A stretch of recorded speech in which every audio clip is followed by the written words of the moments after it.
ಇವತ್ತು ನಾನು ನಿಮಗೆ ರಕ್ತವನ್ನು ಬೇರ್ಪಡಿಸೋದು ಹೇಗೆ ನಾವು ಬೇರ್ಪಡಿಸ್ತೀವಿ, ಅದನ್ನು ಹೇಗೆ ವಿಭಜನೆ ಮಾಡ್ತೀವಿ, ಅದನ್ನು ಹೇಗೆ ಬೇರೆ ಬೇರೆ ಕಣಗಳನ್ನಾಗಿ ಬೇರ್ಪಡಿಸಿ ಅದನ್ನು ಯಾವ ಕಾರಣಕ್ಕಾಗಿ ಉಪಯೋಗ ಮಾಡ್ತೀವಿ, ಮತ್ತು ಮುಖ್ಯವಾಗಿ ಏಕ ವ್ಯಕ್ತಿಯ ಕೆನೆ ಕಣಗಳನ್ನು ಹೇಗೆ ಶೇಖರಣೆ ಮಾಡ್ತೀವಿ ಅಂತನ್ನೋದನ್ನು ನಾನು ನಿಮಗೆ ತೋರಿಸಿಕೊಡ್ತೇನೆ. ಈಗ ರಕ್ತವನ್ನು ನಿಮ್ಮಿಂದ ತಗೊಂಡಾಗ ಒಂದು ಕ್ಯಾಂಪಲ್ಲಾಗಲಿ ಅಥವಾ ಒಂದು ಬ್ಲಡ್ ಡೊನೇಷನ್ ಡ್ರೈವಲ್ಲಾಗಲಿ ಅಥವಾ ನೀವು ರಕ್ತ ಭಂಡಾರಕ್ಕೆ ಹೋದಾಗ ಅಥವಾ ನಿಮ್ಮ ಸಂಬಂಧಿಕರಿಗೆ ರಕ್ತದಾನ ನೀಡಿದಾಗಲಿ ರಕ್ತವನ್ನು ತಗೋತಾರೆ.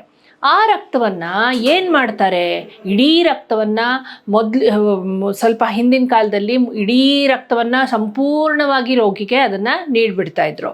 ಅದರಿಂದ ಕೆಲವು ಸೈಡ್ ಎಫೆಕ್ಟ್ಸ್ ಅಂದರೆ ಬೇಡದೇ ಇರೋ ಕೆಲವೊಂದು ಪರಿಣಾಮಗಳು ಉಂಟಾಗ್ತಾಯಿತ್ತು.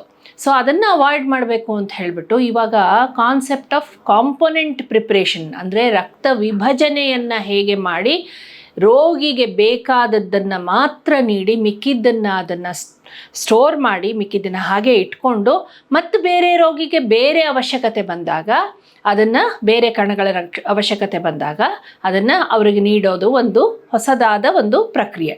ಅದನ್ನು ನಾವು ರಕ್ತ ಭಂಡಾರದಲ್ಲಿ ಕಾಂಪೊನೆಂಟ್ ಪ್ರಿಪರೇಷನ್ ಅಥವಾ ರಕ್ತ ವಿಭಜನೆ ಅಂತ ಹೇಳ್ತೀವಿ. ಸೊ ನಮ್ಮ ದ್ರವರೂಪವಾದ ಕೆಂಪು ರಕ್ತವನ್ನು ನಾವು ಏನು ಮಾಡ್ತೀವಿ, ಒಂದು ವಾಷಿಂಗ್ ಮೆಷಿನ್ ಥರದ್ದು ಒಂದು ಸೆಂಟ್ರಿಫ್ಯೂಜ್ ಅಂತಂತೀವಿ, ಆ ಥರ ಒಂದು ಮೆಷಿನ್ ಇರುತ್ತೆ. ಆ ಮೆಷಿನಲ್ಲಿ ಹಾಕಿಬಿಟ್ಟು ನಾವು ಬೇರೆ ಬೇರೆ ಸ್ಪೀಡ್ಗಳಲ್ಲಿ ಅದನ್ನು ಸುತ್ತಿಸ್ತೀವಿ. ಅದು ಸುತ್ತಿಸಿದಾಗ ರಕ್ತ 3-4 ಭಾಗಗಳಾಗಿ ಬೇರ್ಪಡಿಸುತ್ತೆ. ಇದು ನೋಡಿ, ಈಗ ನಿಮಗೆ ಕಾಣ್ತಾ ಇದೆ, ಸಂಪೂರ್ಣವಾಗಿ ಕೆಂಪು ಬಣ್ಣ ಇದೆ, ಒಂಥರ ಡಾರ್ಕ್ ರೆಡ್ ಅಥವಾ ಕಡುಗೆಂಪು ಅಂತ ಹೇಳ್ಬೋದು. ಪೂರ್ತಿ ರಕ್ತದ ಥರ ಬ್ರೈಟಾಗಿಲ್ಲ, ಆದರೆ ಒಂಥರ ಕಡುಗೆಂಪು ಬಣ್ಣ ರಕ್ತ ಇದು ಸಂಪೂರ್ಣವಾಗಿ ಬರೀ ಕೆಂಪು ರಕ್ತದ ಕಣಗಳು ಇರೋ ಒಂದು ಬ್ಯಾಗ್ ಇದು. ಸೊ ಇದನ್ನು ಒಂದು ಭಾಗವಾಗಿ ಬೇರ್ಪಡಿಸ್ತೀವಿ. ಇನ್ನೊಂದು ಭಾಗವಾಗಿ ಇದು ನೋಡಿ, ಇದು ಪ್ಲಾಸ್ಮಾ ಮತ್ತು ಸ್ವಲ್ಪ ಮಟ್ಟಿಗೆ ಕೆನೆ ಕಣಗಳು ಅಥವಾ ಪ್ಲೇಟ್ಲೆಟ್ಸ್ ಅಂತ ಹೇಳ್ತೀವಿ. ಇದು ಒಂಥರ ಸ್ವಲ್ಪ ಹಾಲಿನ ಥರ ಇರುತ್ತೆ, ಸ್ವಲ್ಪ ಇದಾಗಿ. ಸೊ ಇದರಲ್ಲಿ ಕೆನೆ ಕಣಗಳು ಮತ್ತು ಪ್ಲಾಸ್ಮಾ ಇರುತ್ತೆ. ಇದು ಒಂದು ಏಕ ವ್ಯಕ್ತಿಯಿಂದ ಶೇಖರಣೆ ಮಾಡಲ್ಪಡಾದ ಕೆನೆ ಕಣಗಳು ಇದು. ಸೊ ಇದು ಹೇಗೆ ಬೇರ್ಪಡಿಸ್ತಾರೆ ಅಂತ ನಾನು ನಿಮಗೆ ತೋರಿಸ್ಕೊಡ್ತೀನಿ. ಮತ್ತು ಇದು ಒಂದು ಕೊನೆ ಭಾಗ ಏನು ಅಂದರೆ ಇದನ್ನು ನಾವು ಪ್ಲಾಸ್ಮಾ ಅಂತ ಹೇಳ್ತೀವಿ. ಇದರಲ್ಲಿ ಯಾವ ರಕ್ತ ಕಣಗಳು ಇರೋದಿಲ್ಲ, ಬರೀ ದ್ರವರೂಪ ಮಾತ್ರ ಇರುತ್ತೆ. ಸೊ ನೀವು ಒಂದು ಸರ್ತಿ ಬಿದ್ದಾಗ, ಯಾವಾಗಲಾದರೂ ಗಾಯ ಆದಾಗ ಒಂದು ಸ್ವಲ್ಪ ಹೊತ್ತು ರಕ್ತ ನಿಂತ ಮೇಲೆ ಒಂಥರ ದ್ರವರೂಪ ಸೋರುತ್ತಲ್ಲ, ಬರೀ ದ್ರವ ಸೋರುತ್ತೆ ನೋಡಿ. ಸೊ ಆ ಥರದ್ದು ಇದನ್ನು ಆ ಭಾಗ, ಇದು ರಕ್ತದ ಆ ಭಾಗನ ನಾವು ಪ್ಲಾಸ್ಮಾ ಅಂತ ಹೇಳ್ತೀವಿ ಅಥವಾ ದ್ರವ ರೂಪದ ರಕ್ತ ಇದು. ಸೊ ಈ ಥರ ನಾವು ಬೇರ್ಪಡಿಸ್ತೀವಿ. ಈಗ ರಕ್ತವನ್ನು ಕೆಂಪು ರಕ್ತ ಕಣಗಳು ಮುಖ್ಯವಾಗಿ ಅನೀಮಿಯಾ ಅಥವಾ ಯಾರಲ್ಲಿ ರಕ್ತಾಂಶ ಕಮ್ಮಿ ಇರುತ್ತೋ ಅಂಥವರಿಗೆ ಕೆಂಪು ರಕ್ತ ಕಣಗಳನ್ನು ಉಪಯೋಗ ಮಾಡ್ತೀವಿ. ಮುಖ್ಯವಾಗಿ ಕ್ಯಾನ್ಸರ್ ಪೇಷಂಟ್ಗಳಿಗೆ ಈ ಪ್ಲೇಟ್ಲೆಟ್ಸ್ ಅಥವಾ ಕೆನೆ ಕಣಗಳ ಅವಶ್ಯಕತೆ ತುಂಬ ಇರುತ್ತೆ. ಯಾಕೆಂದರೆ ಕೀಮೋಥೆರಪಿ ಕೊಟ್ಟಾಗ ಪೇಷಂಟ್ಗೆ ತನ್ನ ಅಸ್ಥಿಮಜ್ಜೆ ಕೆಲಸ ಮಾಡೋದಿಲ್ಲ. ಕೀಮೋಥೆರಪಿ ಒಂದು ಕಾರ್ಪೆಟ್ ಬಾಂಬಿಂಗ್ ಥರ, ಅದು ಎಲ್ಲ ಡಿವೈಡಿಂಗ್ ಸೆಲ್ಸನ್ನು ಅಫೆಕ್ಟ್ ಮಾಡುತ್ತೆ. ಅಂದರೆ ಎಲ್ಲ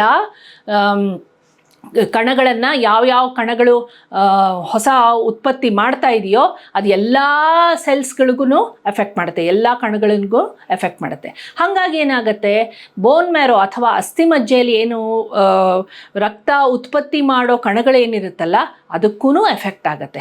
ಸೊ ಅದಕ್ಕೆ ಎಫೆಕ್ಟ್ ಮಾಡಿದಾಗ ಮುಖ್ಯವಾಗಿ ಕೆನೆ ಕಣಗಳ ಉತ್ಪತ್ತಿ ತುಂಬ ಕಮ್ಮಿ ಆಗಿ ಹೋಗುತ್ತೆ. ಕೆನೆ ಕಣಗಳು ತುಂಬ ಇಂಪಾರ್ಟೆಂಟು. ಯಾಕೆ ಅಂದರೆ ಕೆನೆ ಕಣಗಳಿಂದನೇ ನಮ್ಮ ರಕ್ತಸ್ರಾವದ ಪ್ರಕ್ರಿಯೆ ನಿಂತ್ಕೊಳ್ಳೋದು. ಎಲ್ಲಾದರೂ ಗಾಯ ಆಯಿತು, ಎಲ್ಲಾದರೂ ಬಡೀತು ಅಥವಾ ರಕ್ತ ಸ್ವಲ್ಪ ಜೋರಾಗಿ ಸರ್ಕ್ಯುಲೇಷನ್ ಆಯಿತು ಅಂಥ ಕಡೆ ಎಲ್ಲನೂ, ಅಥವಾ ನಾವು ಮಾಡಿದಾಗ ಎಲ್ಲ ರಕ್ತ ಜೋರಾಗಿ ಸರ್ಕ್ಯುಲೇಷನ್, ಹಾರ್ಟ್ ಬೀಟ್ ಜಾಸ್ತಿಯಾಗಿ ಜೋರಾಗಿ ಸರ್ಕ್ಯುಲೇಷನ್ ಆಗುತ್ತೆ. ಅಂಥ ಟೈಮ್ನಲ್ಲೆಲ್ಲ ರಕ್ತವನ್ನು ಇದು ಆಗದೆ ಇರೋ ಥರ, ಬ್ಲೀಡಿಂಗ್ ಆಗದೆ ಇರೋ ಥರ, ಅಂದರೆ ರಕ್ತಸ್ರಾವ ಆಗದೆ ಇರೋ ಥರ ತಡೆಗಟ್ಟೋದು ಮತ್ತು ರಕ್ತಸ್ರಾವ ಆದಾಗ ಅದನ್ನು ಪ್ಲಗ್ ಮಾಡೋದು, ಅದು ಎರಡೂ ಕೆಲಸನೂ ಪ್ಲೇಟ್ಲೆಟ್ ಮಾಡುತ್ತೆ. ಸೊ ಆ ಪ್ಲೇಟ್ಲೆಟ್ಗಳು ಕಮ್ಮಿ ಆದಾಗ ಅನಿಯಮಿತವಾದ ಅಕಾರಣವಾದ ರಕ್ತಸ್ರಾವ ಆಗೋ ಸಂಭಾವನೆ ತುಂಬ ಜಾಸ್ತಿ ಇರುತ್ತೆ. ಆದ್ದರಿಂದ ಕ್ಯಾನ್ಸರ್ ಪೇಷಂಟ್ಸ್ಗೆ ರಕ್ತಸ್ರಾವ ಆಗೋ ಸಂಭಾವನೆಯನ್ನು ತಡೆಗಟ್ಟೋದಕ್ಕೆ ನಾವು ತಕ್ಕ ಮಟ್ಟಿಗೆ ಅವರ ರಕ್ತದಲ್ಲಿ ಕೆನೆ ಕಣಗಳನ್ನು ಆಗಿಂದಾಗೆ ನಾವು ಕೊಡಬೇಕಾಗತ್ತೆ, ರಕ್ತ ಭಂಡಾರದಿಂದ ಕೊಡಬೇಕಾಗತ್ತೆ. ಈ ಕೆನೆ ಕಣಗಳು, ನಾನು ನಿಮಗೆ ರಕ್ತ ವಿಭಜನೆ ಬಗ್ಗೆ ಹೇಳಿದೆ. ರಕ್ತ ವಿಭಜನೆ ಇವಾಗ ನಾವು ಮಾಮೂಲಾಗಿ ನೀವು ಹೋಗಿ ಹೋಲ್ ಬ್ಲಡ್ ಡೊನೇಷನ್ ಅಂದರೆ ಇವಾಗ ರಕ್ತ ಭಂಡಾರದಲ್ಲೋ ಅಥವಾ ನಿಮ್ಮ ಬ್ಲಡ್ ಕ್ಯಾಂಪಲ್ಲೋ ರಕ್ತ ಡೊನೇಟ್ ಮಾಡಿದಾಗ ಅದರಿಂದ ಏನು ರಕ್ತ ವಿಭಜನೆ ಮಾಡಿ ಏನು ಪ್ಲೇಟ್ಲೆಟ್ಸನ್ನು ಅಥವಾ ಕೆನೆ ಕಣಗಳನ್ನು ತಗೋತಾರೋ ಅದಕ್ಕೆ ನಾವು ರ್ಯಾಂಡಮ್ ಡೋನರ್ ಪ್ಲೇಟ್ಲೆಟ್ಸ್ ಅಂತ ಹೇಳ್ತೀವಿ. ಆ ರ್ಯಾಂಡಮ್ ಡೋನರ್ ಪ್ಲೇಟ್ಲೆಟ್ಸು 1 ಯೂನಿಟ್ಗೆ ಸರಿಸುಮಾರು 1 mlಗೆ ಒಂದು 30,000 ಇರುತ್ತೆ. ಆದರೆ ಈ ಏಕ ವ್ಯಕ್ತಿಯಿಂದ ಶೇಖರಣೆ ಮಾಡಿರುವ ಕೆನೆ ಕಣಗಳೇನಿದೆಯಲ್ಲ, ಅದೇ ನಾನು ನಿಮಗೆ ಇದನ್ನು ತೋರಿಸಿದೆ ನೋಡಿ, ಈ ಬ್ಯಾಗಲ್ಲಿ ಏನಿದೆಯಲ್ಲ ಇದು ಏಕ ವ್ಯಕ್ತಿಯಿಂದ ಶೇಖರಣೆ ಮಾಡಿರೋ ಕಣಗಳು.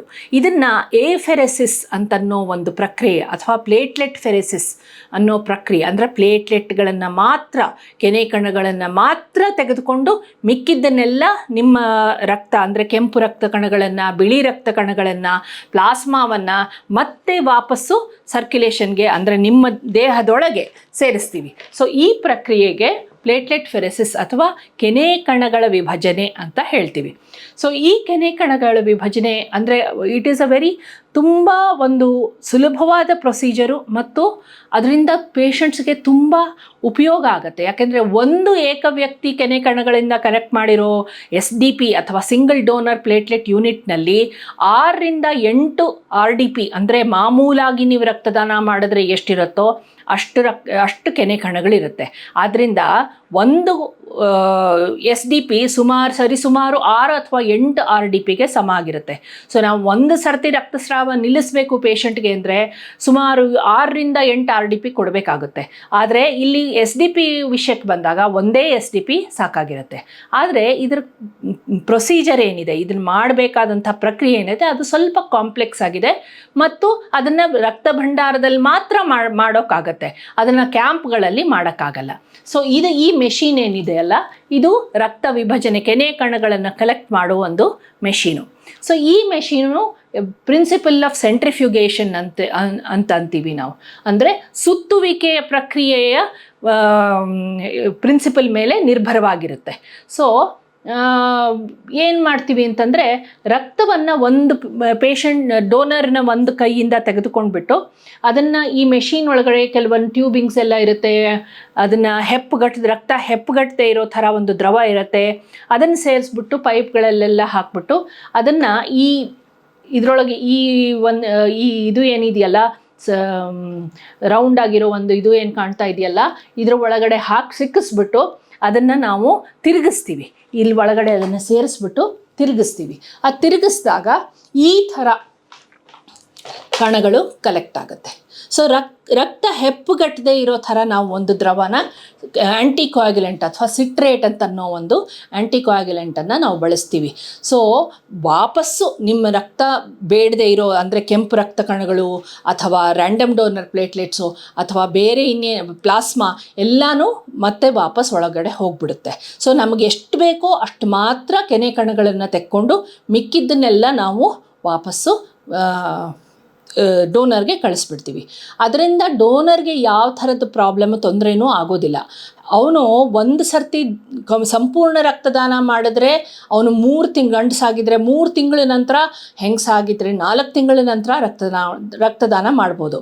ಆದರೆ ಈ ಪ್ರಕ್ರಿಯೆಯನ್ನು ಮಾಡಿದಾಗ ಅಂದರೆ ಈ ಪ್ಲೇಟ್ಲೆಟ್ ಫೆರೆಸಿಸ್ ಪ್ರಕ್ರಿಯೆ ಮಾಡಿ ನಾವು ಏಕ ವ್ಯಕ್ತಿ ಕೆನೆ ಕಣಗಳನ್ನು ದಾನ ಮಾಡಿದಾಗ ಅವನು ಪ್ರತಿ 15 ದಿವಸಕ್ಕೆ ಅಂದರೆ ವರ್ಷಕ್ಕೆ ಸರಾಸರಿ 24 ಸರ್ತಿ ಅವನು ಈ ಕೆನೆ ಕಣಗಳ ದಾನವನ್ನು ಮಾಡ್ಬೋದು.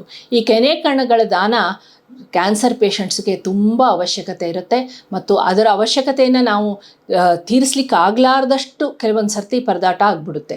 ಸೊ ಅದರಿಂದ ನನ್ನ ಇದು ಮನವಿ ಏನು ಅಂತಂದರೆ, ಎಲ್ಲರೂ ಈ ಪ್ಲೇಟ್ಲೆಟ್ ಫೆರೆಸಿಸ್ ಪ್ರಕ್ರಿಯೆ ಬಗ್ಗೆ ನೀವು ನಮ್ಮ ರಕ್ತ ಭಂಡಾರಕ್ಕೆ ಬಂದರೆ ನಾವು ನಿಮ್ಗೆ ತೋರಿಸ್ಕೊಡ್ತೀವಿ, ಹೇಗೆ ಮಾಡ್ತೀವಿ ಅಂತ ಹೇಳಿ ನಿಮಗೆ ಧೈರ್ಯ ತುಂಬ್ತೀವಿ ಮತ್ತು ನಿಮಗೆ ಅದರ ಅವಶ್ಯಕತೆ ಎಷ್ಟಿದೆ ಅಂತ ನಾವು ತಿಳಿಸ್ಕೊಟ್ಬಿಟ್ಟು ನಿಮ್ಮನ್ನು ಕಂಫರ್ಟಬಲ್ ಮಾಡಿ ಆಮೇಲೆ ನಾವು ಆ ಪ್ರಕ್ರಿಯೆಯನ್ನು ಮಾಡ್ತೀವಿ.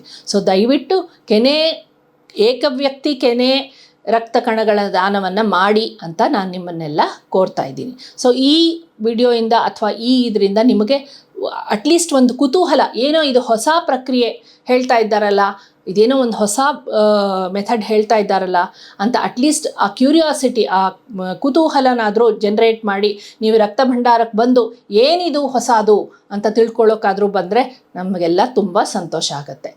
ಧನ್ಯವಾದಗಳು.